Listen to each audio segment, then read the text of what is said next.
तो दोस्तों मैं हूं अनिल और रेसलिंग सुपर धमाल में आपका स्वागत है।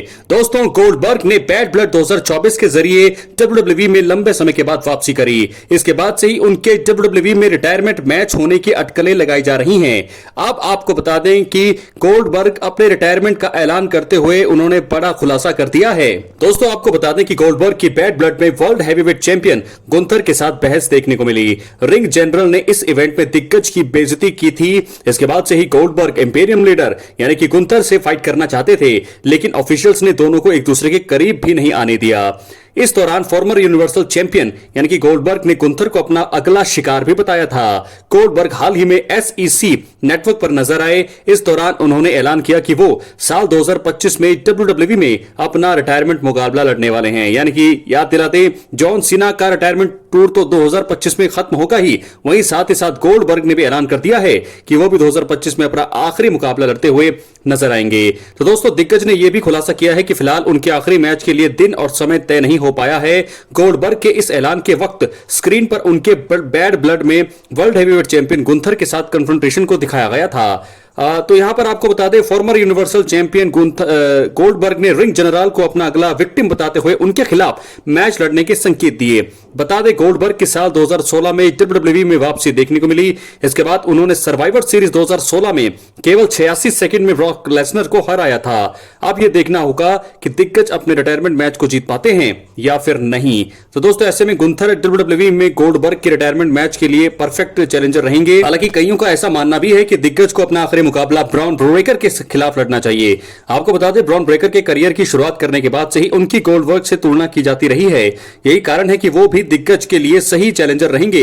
गुंथर मेन रोस्टर में खुद को मेन इवेंट स्टार के रूप में स्थापित कर चुके हैं। हालांकि ब्रॉन ब्रेकर फिलहाल आईसी चैंपियन के रूप में मिड कार्ड डिवीजन का हिस्सा हैं। अगर ब्रॉन ब्रेकर को गुंथर को रिटायर करने का मौका मिलता है तो उससे उन्हें जबरदस्त फायदा हो सकता है। तो फिलहाल यहां पर आपको बता दें कि 86 सेकंड में ब्रॉक लेसनर को हराने वाले गोल्डबर्ग ने रिटायरमेंट का कर दिया है ऐलान। 2025 में होगा उनका आखिरी मुकाबला। उन्होंने बोला नहीं है लेकिन संकेत दिए हैं कि क्योंकि स्क्रीन पे उस समय चल रहा था कन्फ्रंटेशन गुंथर के साथ, तो जरूर गुंथर के साथ ही वो अपना रिटायरमेंट मैच लड़ेंगे। क्या है आपकी राय दोस्तों? वैसे आपके हिसाब से गोल्डबर्ग को अपना रिटायरमेंट मुकाबला किस सुपरस्टार के साथ लड़ना चाहिए? अपनी राय कमेंट बॉक्स में जरूर बताएं। अब हम बढ़ेंगे अगली स्टोरी की तरफ जो जुड़ी है रोमन रेंस से। दोस्तों आपको याद दिला दे कि क्राउन जूल 2024 में रोमन रेंस को शर्मनाक हार का सामना करना पड़ा था। सोलो सिकोआ ने टैग टीम मुकाबले में जेकब फाटू और टामा टोंगा के साथ मिलकर रोमन रेंस और द उसोस का सामना किया। मैच में काफी बवाल हुआ और अंत ने सभी को हैरान कर दिया। सोलो सिकोआ ने रोमन रेंस को पिन करके टीम को जीत दिला दी।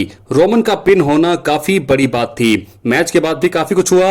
असली ट्राइबल चीफ के अगले कदम के बारे में जानने के लिए सभी उत्साहित हैं। इस वीडियो में हम 3 बड़ी चीजों के बारे में बात करेंगे जो रोमन रेंस क्राउन ज्यूल में मिली शर्मनाक हार के बाद कर सकते हैं। तो दोस्तों पहले कारण की बात करेंगे जो वो कर सकते हैं। क्राउन ज्यूल में सैमी ज़ेन द्वारा हुए हमले को लेकर रोमन रेंस का फूट सकता है गुस्सा। दोस्तों क्राउन ज्यूल 2024 में जीत के बाद ब्लड लाइन ने रोमन रेंस और द उसोस पर हमला जारी रखा। इसी बीच जे उसो पर जब सोलो हमला करने वाले थे तब सैमी ज़ेन ने एंट्री करी। उन्होंने अपने सोलो के साथ खड़े होने की एक्टिंग करी और उन पर हमला कर दिया। रोमन और उसोस ने रिंग में एंट्री करी। सोलो अकेले मौजूद थे और सैमी रोमन ने साथ में उन पर हमला करने का मन बनाया। सोलो सिकोआ हट गए और गलती से सैमी ज़ेन की किक रोमन रेंस पर लग गई।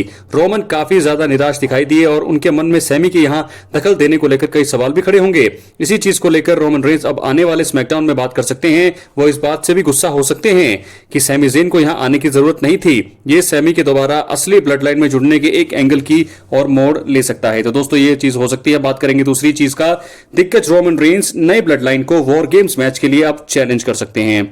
आपको बता दें कि डब्ल्यूडब्ल्यूई का अगला इवेंट सर्वाइवर सीरीज ही है। इसमें वॉर गेम्स मुकाबलों का आयोजन होना है। क्राउन ज्यूल में अपनी हार से निराश रोमन रेंस होंगे और ऐसे में वो स्मैकडाउन के अगले एपिसोड में सोलो और उनके ग्रुप को चैलेंज कर सकते हैं। वैसे भी सर्वाइवर सीरीज का आयोजन कुछ हफ्तों बाद ही होने वाला है। इस सिचुएशन में रोमन का जल्द से जल्द चैलेंज करने का ज्यादा सेंस बनता है। रोमन अपनी अगले अपीयरेंस के दौरान क्राउन ज्यूल में मिली हार का जिक्र कर सकते हैं। इसी बीच वो सोलो को वॉर गेम्स मैच के लिए ललकार सकते हैं। दोस्तों स्टोरी लाइन अब तब जिस तरह की रही है उनके बीच वॉर गेम्स मुकाबला कराने से अच्छा कोई विकल्प और हो नहीं सकता। रोमन अगर इस तरह का कदम उठाते हैं तो फैंस का उत्साह आने वाले इवेंट के लिए दोगुना हो जाएगा। आखिर में बात करेंगे आखिरी चीज की जो वो कर सकते हैं। आपको बता दें नई ब्लड लाइन में सोलो सिकोआ, टामा टोंगा, टांगा लोआ और जेकब फाटू के रूप में 4 सदस्य मौजूद हैं।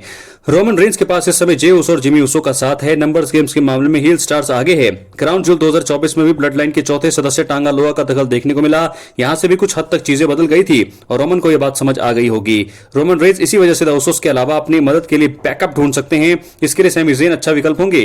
रोमन उनसे मनमुटाव खत्म करके उन्हें अपने साथ जोड़ सकते हैं। अगर वो नहीं मानते हैं तो फिर डब्ल्यूडब्ल्यूई के साथ कुछ महीनों पहले कॉन्ट्रैक्ट साइन करने वाले हिकु लोया भी अच्छा विकल्प रहेंगे। ये रोमन का अगला कदम हो सकता है। तो दोस्तों, रोमन रेंज के 3 अगले बड़े कदमों के बारे में हमने आपको बता दिया है। क्या है आपकी राय? अपनी राय जरूर दें। मिलते हैं अगली ही वीडियो में। बहुत बहुत धन्यवाद।